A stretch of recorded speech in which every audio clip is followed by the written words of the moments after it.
And just like the stroke of a button, we are live. What's going on, everybody? Michael here. Welcome to a 1-hour live episode of Technoid. Now, guys, before we start the episode, I'm going to wait a couple of seconds so everybody comes in. But I do need to explain what happened yesterday. I want to first apologize.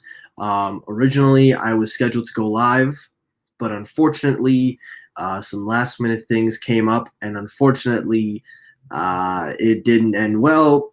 Long story short, I am live now, but I do want to apologize for anybody that joined yesterday and was waiting. I really apologize again. So now that we're live today, the goal is 1 hour. I can already see we have one person waiting in the live chat.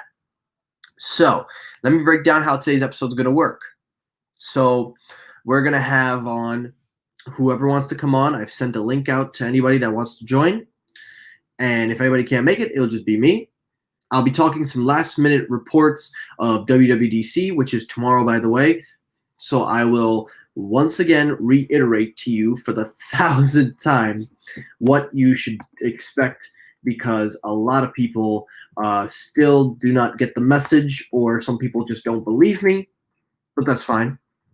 So we're going to wait a couple of more minutes, start waiting for it to build.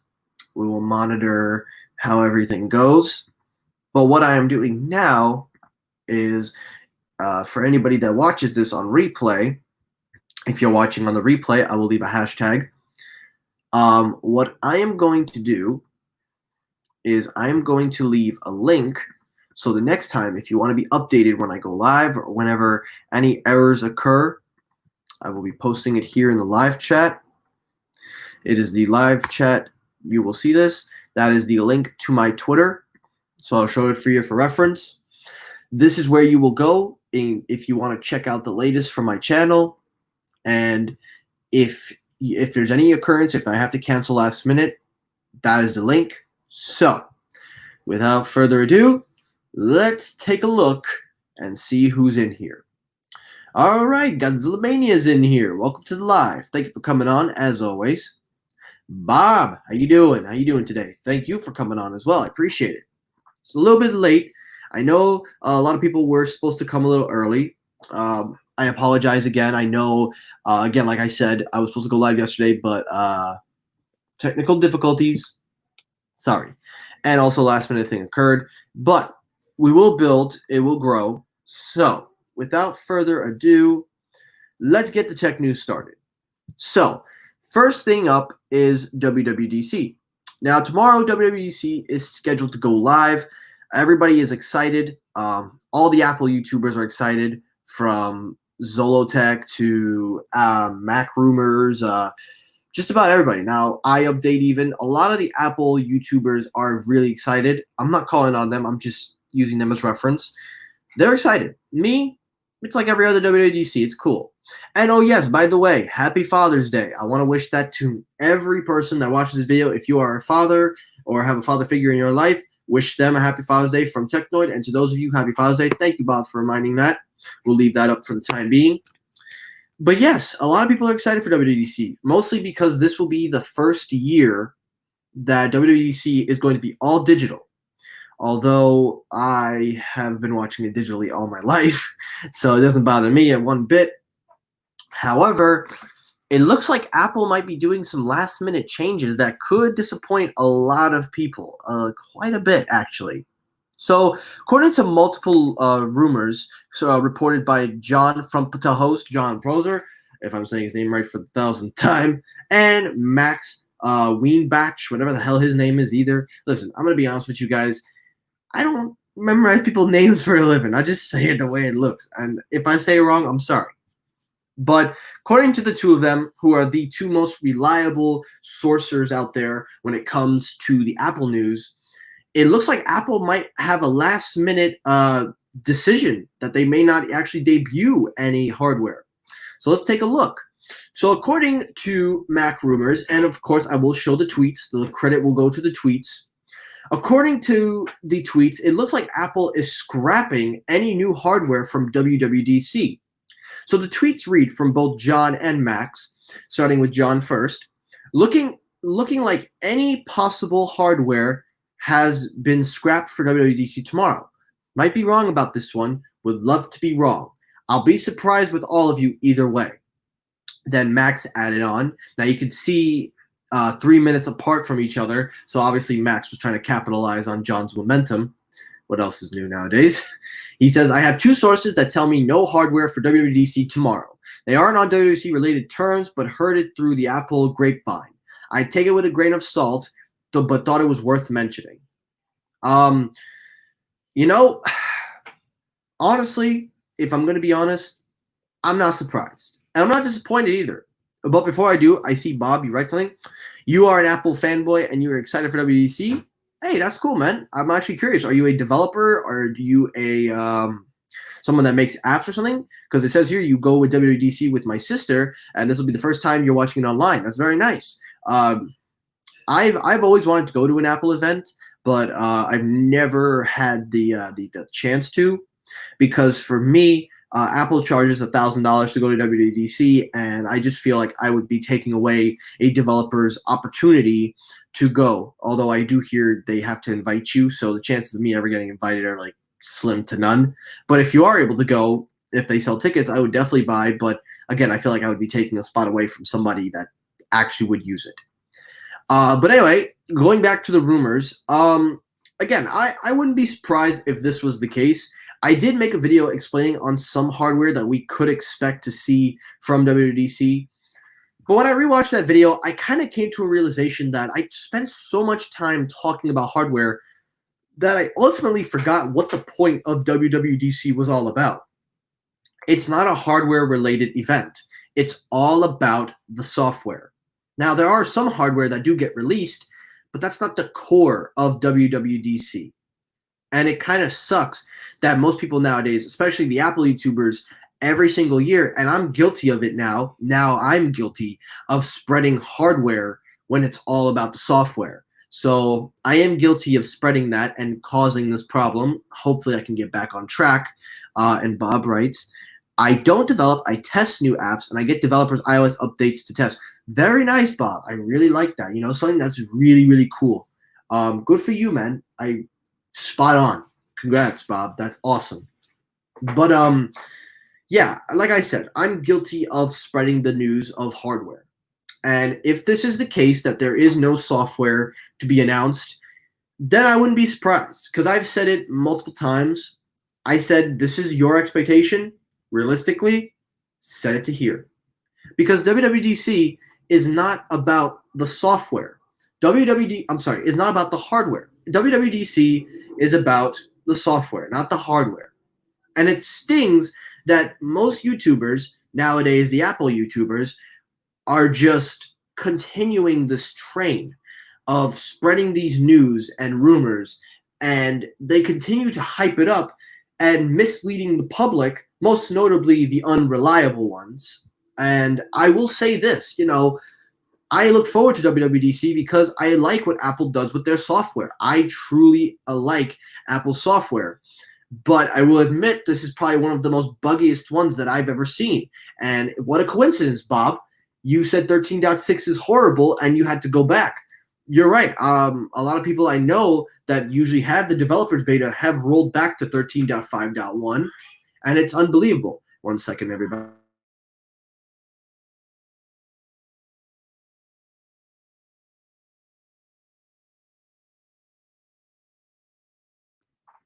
Sorry about that. I just had to take a brief 2 seconds. But yes, I do look forward to WWDC. I think that WWDC is something to definitely look forward to. But again, if you're only going in there to expect hardware, my advice to you guys, do not watch the event. Just don't watch it. Because if that's all your priority is hardware, you're completely missing the point of WWDC. It is supposed to be for software. By the way, Maverick, thank you for joining on. And yes, happy Father's Day to everybody. So I'm going to leave it at this. If there is no hardware, I would not be upset. I would understand it. I think it's fair because this is not a hardware event. This is a software event. It would contradict the video I made, but again, like I said, I am guilty of spreading hardware rumors when realistically this is a software event. So at least I'm taking some accountability on that end. But anyway, but moving along, in terms of WWDC, also my hair is bothering me. I cannot wait to go to the barbershop. Continuing on with WWDC, it looks like Apple will address the ARM-based chips and new software that will go along with the new ARM-based processors. So again, according to 9to5Mac, but reported by Bloomberg first, Apple is set to address their new custom-designed chips using ARM technology that will now begin to support the Mac. However, though, they won't announce any new hardware Macs at this event until maybe late 2020 into early 2021. The reason is because Apple will be announcing the chipsets early for developers to help update the apps and support the transition to ARM-based MacBooks. Now, I'm going to say this, and I'm going to really iterate this. I am a big fan of Apple's CPUs. Say what you want about their products. Say what you want. You could call them all the names in the world. You could tell them that they're the worst company in the world. You could say anything you want. But this is a known fact. Apple's hardware, in terms of their CPU, is unbeaten. I'm sorry. It is unbeaten. They have the best CPUs in a smartphone, in my opinion, from the Geekbench to long-lasting software support, and the fact that the performance levels of those chips are enough power that actually overpower, I would say, maybe every Snapdragon that's ever come out. So the fact that Apple is deciding to put these chips into the MacBook is very, very interesting. I like that approach, and I really do appreciate Apple taking the initiative to do this. Now, when it comes to these chips, again, we're not going to expect the hardware. Again, I keep saying it. And also, I just noticed Raf is in the house. Raf, thank you for coming on, as always. I know I kept you doing double duty. I saw the live chats yesterday and today. Apologize, Raf, but thank you for coming on. I appreciate you coming on. So yes, don't expect any Macs to be announced tomorrow. Just expect the support for ARM-based chipsets to be announced. Don't expect to see any of that. Just expect the announcement and 10.16 to basically be the driving force. I honestly think Apple has really done a number with their CPUs. I'm sorry, guys, but you will never convince me otherwise.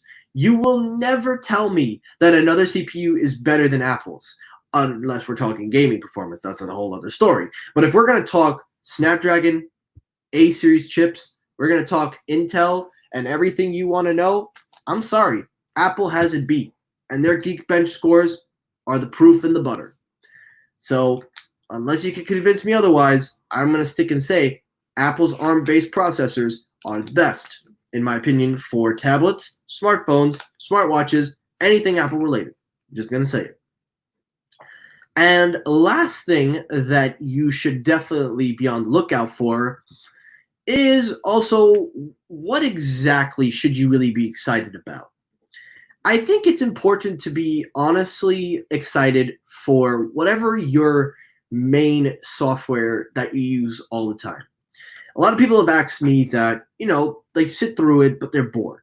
And I tell them, why are you bored? They say, oh, because I don't use any of what they're offering, or they just don't have the products. Well, this is what I tell you guys, and this is my honest opinion. If I was you, and you're only excited for one section of the show, I would most likely, in my opinion, just watch what you're excited for and then turn it off. Because then you'll see it on Twitter. You'll go on Twitter, you'll see it's all there. And I get it. You got to wait. You've obviously got to watch the whole show. But if you're not going to be into it, why just sit there? Put it on mute, put it on hold, watch something else, and then when you see what you're looking forward to, turn it on. I don't know. I just feel like people, they always have to nitpick things. And I say it's simple. If you're not going to be invested in WWDC, don't watch it. Or if you are going to watch it, Watch what you want to watch, and then turn it off when you're done. And also, we got Kylo Tech in the house. Thank you for coming on, Kylo Tech. But they will never do anything capable with those chips on the phone. Not necessarily, Kylos. Actually, they have been able to with their AR kit. They've also been able to with software support, handling all the multitasking as the phone ages. Cooling, ventilation, all goes to the CPU. And also, most of their chipsets are basically designed to be a cooling factor, also with power management. So their chips have been able to capitalize. The problem is just the software. The hardware is good to go. It's the software that sucks. They need to start turning those features on. And I think eventually they're going to have to start because most users are complaining about it anyway. But that's everything about WWDC. Those are the last minute things I wanted to brush up on. I will be talking about WWDC. I will be going live on Twitter, mostly just tweeting throughout the event. So if you want to check out my reactions and things on WWDC, this is my Twitter account right here. Definitely give that a follow, and I will be posting on the Technoid page. Now, let's move over to Samsung. So as you know, Samsung... Oh, Sam. Why have you forsaken all the Note 20 rumors? Well, apparently, let's get it going. So, as you know, the Note 20 is pretty much the next big thing. I don't think you need me to iterate it or talk about it. You don't need me to say it again. The Note 20 is going to be Samsung's Swiss Army knife. But with smartphones really starting to outperform the Note, or more smartphones acting like the Note, it's hard for the Note to start to stand out now, with the exception of that S Pen. But with phones like LG and a couple of other manufacturers starting to go into the stylus business, and soon to be Apple, I think the Note 20 is at a stage where I said a long time ago that the foldables are going to be the new Note style, where those are going to be original one-of-a-kinds. However, if we're taking a look at the rumors for the Note 20, I'm going to be honest with you guys. The Note 20 Ultra, that's the new supposed, it actually looks like the Note 20 is going to be the last Note. Now, when I say that, take this with about this much of salt, people. If you could see like a micro grain of salt. Let me explain. So according to everything meaning all the news sources, unfortunately, it looks like the Note 20 is going to be the last big Note event. So let me explain. Now, this is a rumor I'm going to call bogus because I don't believe it. But let me explain. So according to GSM and Tom's Guide, I'm going to pull it up here. Basically, they're saying the Note 20 is going to be the last big Note phone because Samsung is going to start the transition of making the foldable the new Note. So it goes into detail explaining that Samsung is set to debut the Flip Z, the Z Flip 5G phone, the Note 20, the Note 20 Plus, and the Note 20 Plus Ultra. A couple of other hardware in there. And what will happen from that point forward after the Note, the foldables will then take full blossom. The reason is because Samsung is planning on making the S line Ultra be like the Note. That will take the place of the Note. And the Note event that we usually get in August will be all about the fold. The foldables, whether it be the Galaxy Fold, the Z Flip, or any other fold that they come out with. That is essentially what it's going to be. Now, I'm going to say this right now. I'm not a big fan. I think the Note is a very powerful phone. And also, I see your comments, guys. We're going to get to them in just a second. I am a huge, huge fan of the Note. I think the Note is a great phone. However, I do have to admit, this is really hard. This is really hard to say. I truthfully believe that the Note really doesn't stand out anymore. The truth is, the Note series phone was a Swiss Army knife. It was a great phone. But then when Samsung started supporting the S line with about the same technology, plus giving it more specs better than the Note, and for the sole fact that these past few years, the Note has felt more of an experimental phone. I don't think I could truly get behind, truthfully, I could get behind them supporting the Note anymore. I like the Note phone. I honestly will be honest. I have the Note 10 Plus. It's a great phone. But at this stage, if Samsung wants to phase out the Notes and make it more about the foldables in the middle of the summer, they may as well go for it. It's a sin. It's a sin because these things used to stand out. They used to be pretty much the essential business phone, the most best deal package you could get. And it's a shame. It's a shame how times have changed. I feel bad. Truthfully, I feel really, really bad. But, there's not much I can say. The Note series phone is probably going to go away. And if I'm being also honest, guys, the Note 9, in my opinion, was probably one of the last truly great Note phones we've had in a while. So it's a shame, but to each his own. Now let's take a look at the comment section. But they will never be able to be anything capable of those chips on the phones. Sorry, Kylotech, you're never going to convince me otherwise. They do. It's just the software.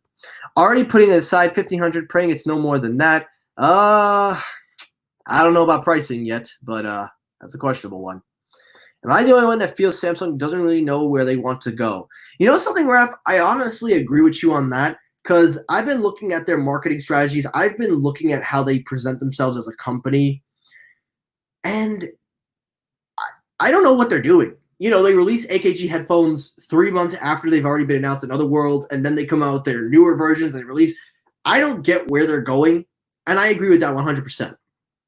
The S8 destroyed my Android experience.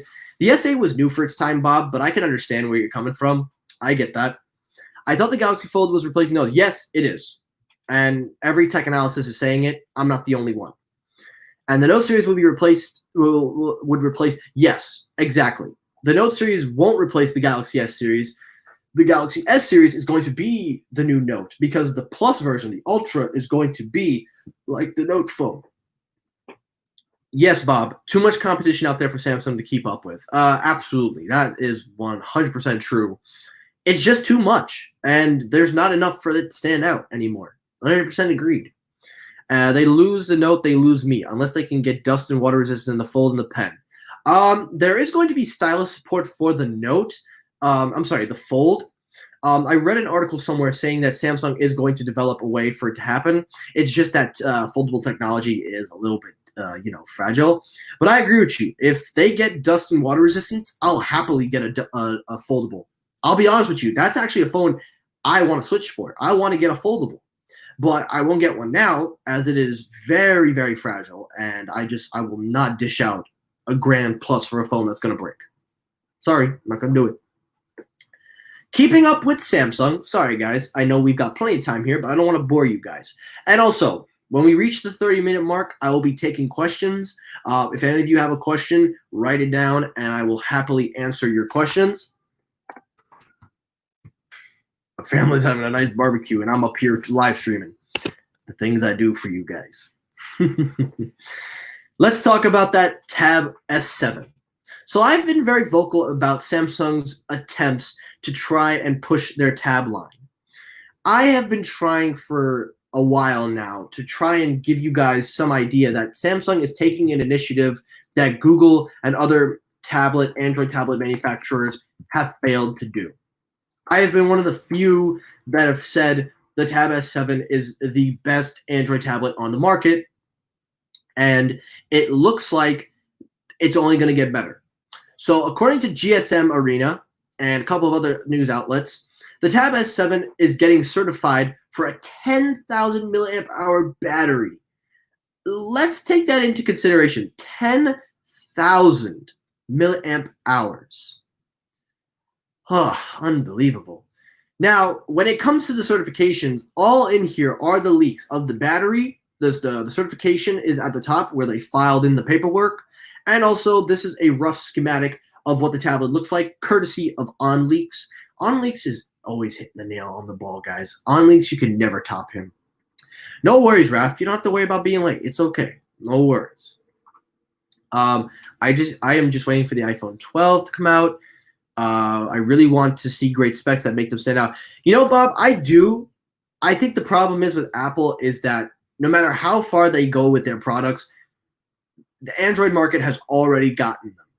And I don't know if Apple will ever catch up in time. I think they can. I just think they don't want to.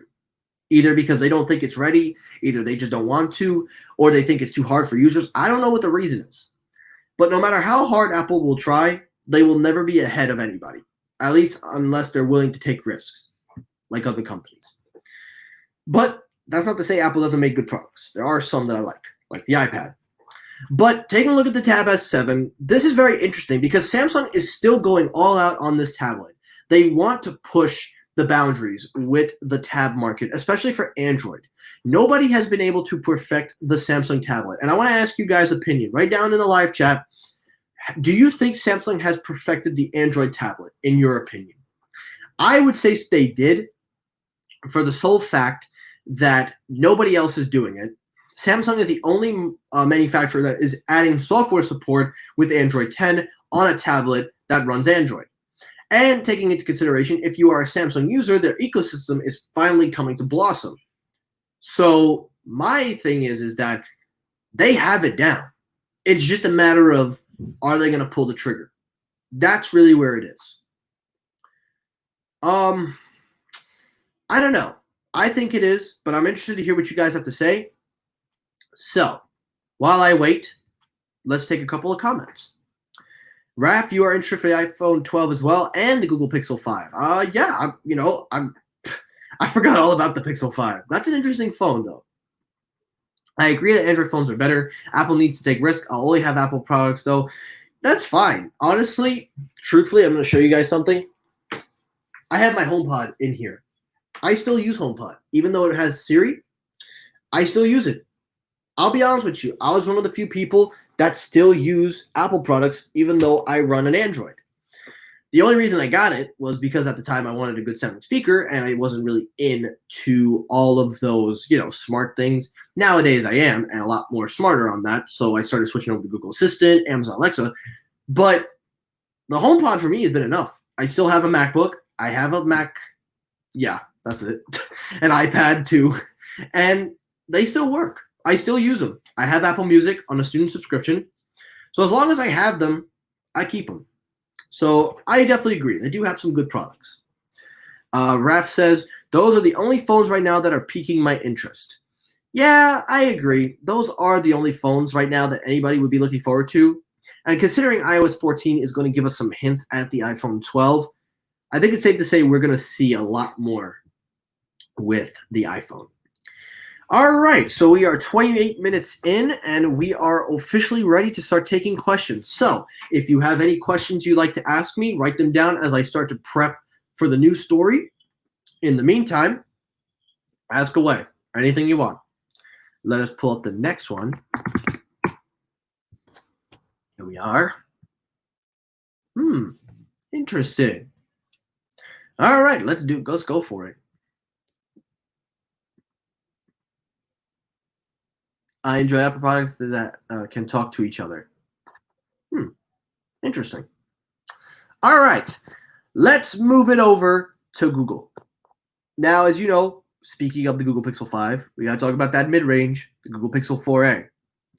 So right now, things are starting to go a little bit haywire on the Google Pixel 4a side. We don't know when this phone's coming out. Truthfully, it's all over the place. The Pixel 4a rumors are all over the place, and this is the only one that I can narrow down. Now, before I talk about the Pixel 4a, we got a question from Bob. Let's see what Bob asks. And Raph asked a couple questions. Let's take a look what you guys have asked.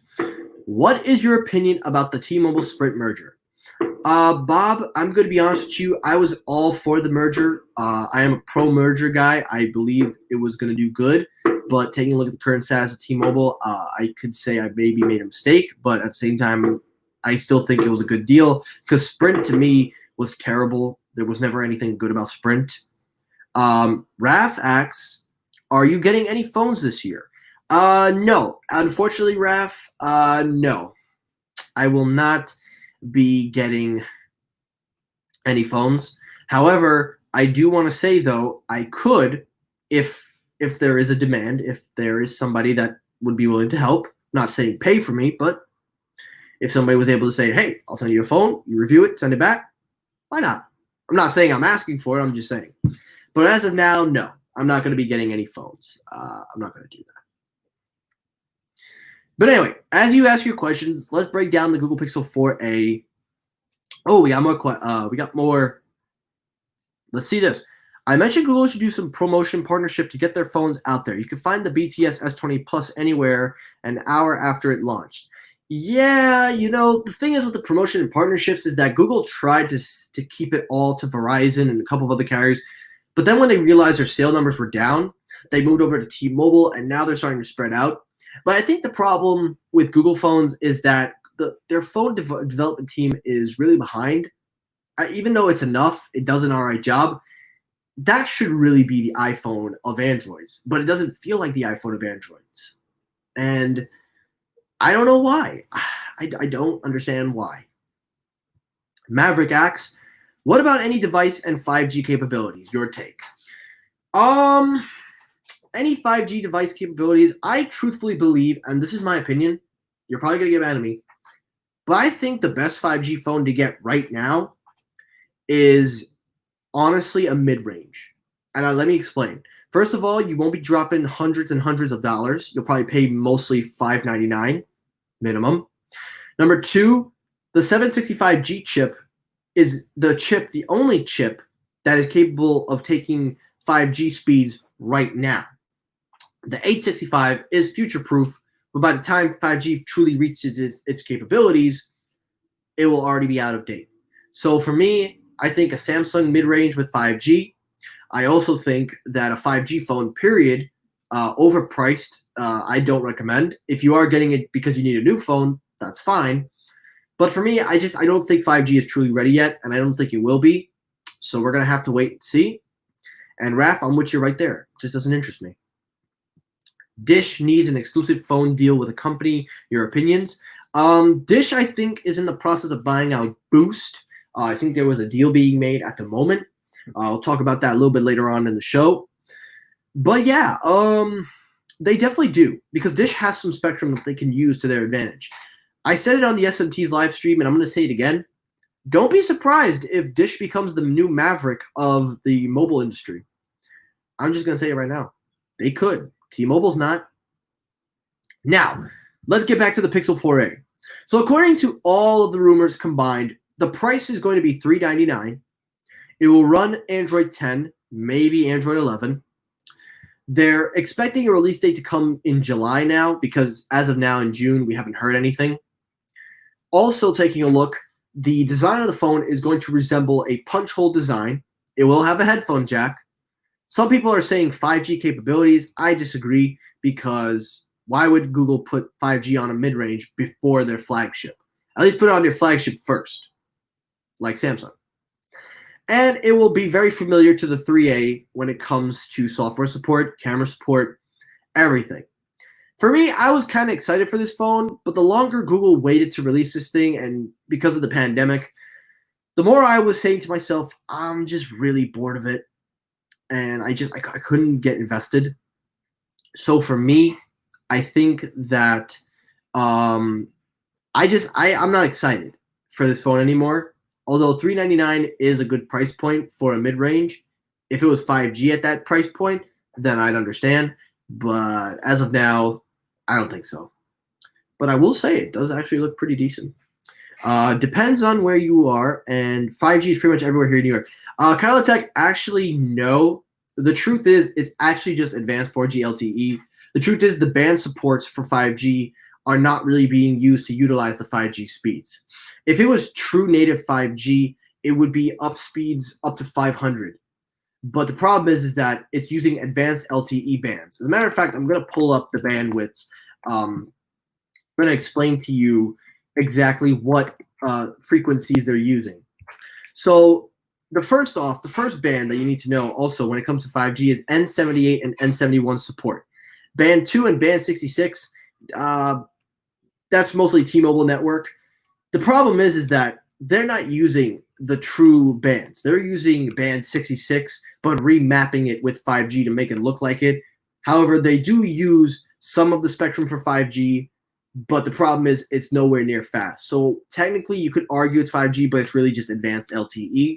So I don't want you to get confused and thinking it's full 5G. So I just want to clear that up for you. And you meant talking about Dish getting an exclusive phone. Oh, my apologies. That would actually be interesting. I wouldn't be surprised if they pulled a company from China, like Oppo, Vivo. I would love to see them come over to America. That would be cool for me. You like the pricing strategy. I think $399 is a steal. But I think they need to release it, though, Raf, or announce it, because if they don't, the hype is going to die down on this phone. The hype will die if they don't take advantage of it sooner. All right, keeping up with Google, we have some sad news for some Google users. If you use Google Photos, unfortunately, it looks like if you are a paid member that uses their AI-guided photos printing service, on June 30th, Google is shutting down the printing service. So according to a lot of the outlets, basically the sales numbers were not enough for Google, and basically the users are not taking advantage of this service at all. And as a result, Google is taking a step back. They are going to pull the subscription, and they're going to rework on it. Now, they're not shutting it down completely 100%. They are just going to take a step back and work out the details. However, though, if we look at Google's track records of pulling software, taking rid of them, why release them if you're just going to pull them a month later? Google does this all the time. I don't know. I will be honest with you, though. My mom has used this service once, so we do have actually Google Photo printed albums, a couple of photos. But I can understand that most people don't use this service, and you can go to a pharmacy and just print them out on a thumb drive or connect your phone. Hell, even Costco. So, peace out, Google. It was good knowing you. All right, we're almost done with this live stream. I know I said I was going to keep it going for an hour, guys, but I am taking a look at the messages from my end, and it looks like we're going to have to go out a little early. Oh, so I might have to end up. So here's what we're going to do, guys. I'm going to cover a couple more stories. Then I'm going to end it because it looks like we'll have to go out for Father's Day dinner. So I'm going to take my dad out. Bob writes, I'd like to see Sony make exclusive phone deals to Dish. Sony was a good phone when I had the Xperia. That's actually my next topic that I'm talking about. I'm glad you brought them up. I appreciate that, Bob. The Sony Xperia 1 Mark II is a great phone. I would love to see that phone be partnered with a carrier. And honestly, a lot of people have been proving me wrong. So this is one of the few moments where I will admit that I was wrong. So if you guys don't know, I made a video talking about the Sony Xperia 1 Mark II. I had said in the video that I think the phone is a perfect Android phone. The problem is the price. I think $1,200 is a little too much, and the specs in the phone, I feel like they should have upped the specs to make it worth the money. Now, a lot of people have bashed me in the comment section, and I mean bash, literally. Some of them agree, some of them don't. But a lot of people are under the impression that it is a good phone, that it is worth the money. And it looks like I was proven wrong. So I'm going to come out and say it. I was wrong. Because Sony Xperia 1 Mark II phones orders are getting delayed. And it looks like the reason why they're getting delayed is simple. People are actually pre-ordering it. It is actually selling well. And I'm happy. The truth is, I am happy. I am very, very happy that they are selling this phone well. I don't want Sony to fail. I am happy that it's selling well. I was just speaking on a consumer level because for $1,200, that's a lot of money. And $1,200 could get you a maxed out S20 Plus. But taking a look at this phone with all of its hardwares and basically it being a collaboration, To me, I think that it's a good phone. And the truth is, if it is selling well, I'm happy. That way, Sony can finally be back in the discussion of good smartphones. Kylo writes, what I never will understand is why people who can't afford the flagships even look in their directions. You know what it is, Kylo? The truth is, people, they see things bigger than what it is. They want to look far ahead than looking what's near. They want to take things that they think they can afford, they want because they think it's the best. But, yeah, they always shoot for the stars. Hey, the SMT's in the house. Yeah. Bob writes, this is why Sony has a great mid-range with 5G on them. I might get the unlocked. Yes, the 5G mid-range is out. I heard a lot about that. Honestly, if you buy a mid-range nowadays, it is very good. If you gotta think you can afford the phone or pay rent or something, you can't afford the phone. It's simple. But here's the thing though, Kylo. I can afford it. I just choose not to buy it because I don't need a new phone. But other people, on the other hand, they want to talk. Because the truth is, talk is cheap. It's free. Talk is free. And as long as people can talk for free, they will never pay it. Sometimes I think a device is worth what it's asking. I think the Xperia 1 Mark II, after looking at it and its hardware and capabilities, I do think it is worth its price point. I think it makes up for it. I wished it would have gone down by $100, but the price point is worth it. I will not lie. I think it is. You're welcome, Sam. I appreciate you, man. Thank you for coming on, as always. Bob writes, Sony can make an affordable phone if they partner with a carrier to keep the cost down. They could, but then, of course, the carriers are going to lock in and do all the stupid carrier bullcrap moves that they do. Absolutely. Nobody's forcing them to buy it. If you can't afford it, you don't want it, don't buy it. Now, keeping up, though, with Sony, there is a problem arising. So apparently their promotion for the pre-order, unfortunately, is being pushed back. So originally Sony was offering headphones, the WH-1000XM3s. Now they're offering the WF-1000XM3s. The reason is because the delay of the headphones, and also they are releasing the WH-1000XM4s. So basically what they're doing is they're cleaning out their inventory, basically as a giveaway. So when the WH-1000XM4s come out, you just have to buy those. But with that said, though, grab them if you can get them on pre-order. Because once that pre-order deal is gone, you're not getting any expensive headphones. You're going to be left paying $1,200 for just the phone, no headphones included. So if you're thinking of getting that phone, definitely jump on the bandwagon. Now, before we end the live stream, before we do this, I want to do something that I promised I was going to do. I said that I usually do this, but I didn't. So what I'm going to do is I'm going to take a look in the comment section of my videos. I know people have been asking me questions, so I'm going to read out and pull some comments that people have asked me and that people need help with.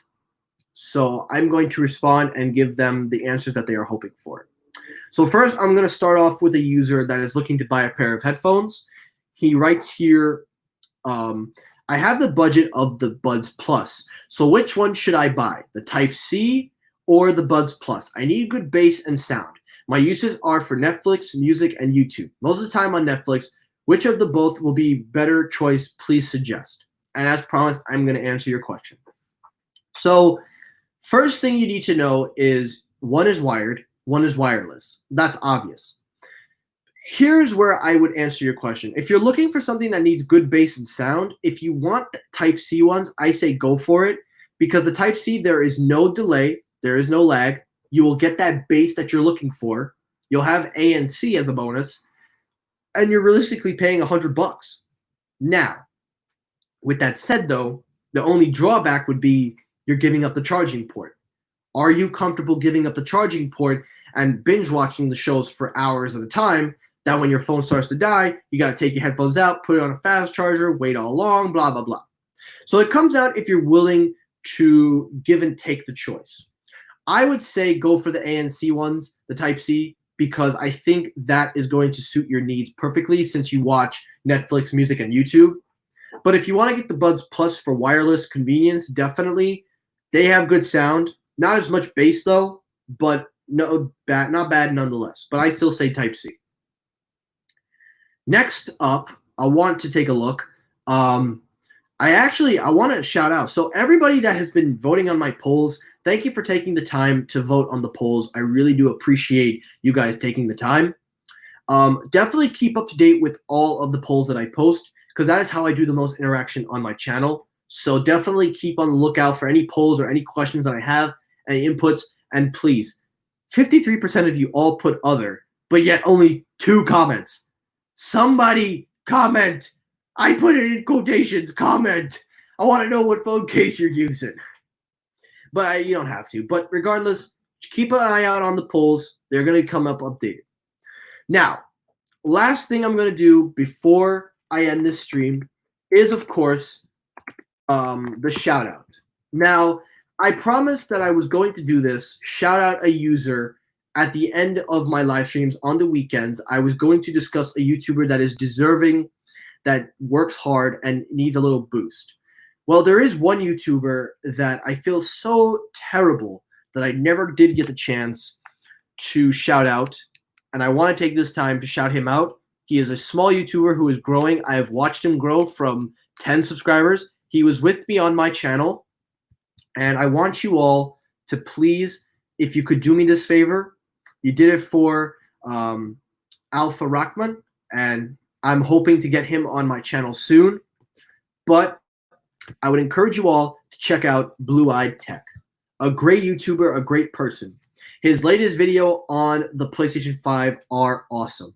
He doesn't speak like these generic tech YouTubers. He speaks like me, from the heart, being genuine and being original. So I would advise all of you to please check out his channel, and I would also urge all of you to please go on his channel, show him support, and let him know Technoid sent you and said hi. I have collaborated with him in the past. I will hopefully be getting him back soon. I would like for him to come back on. We can help build up his channel, and also Alpha Rahman. So please go check out Blue Eyed Tech. Please give yourselves the chance to go check him out. And Kylo Tech, thank you so much for the $10 super chat. I really do appreciate that. And happy Father's Day to all the dads. Thank you so much. That was really, really nice of you, Kylo Tech. Thank you so much. And yes, Sony is better on their GSM network, and they make great headphones.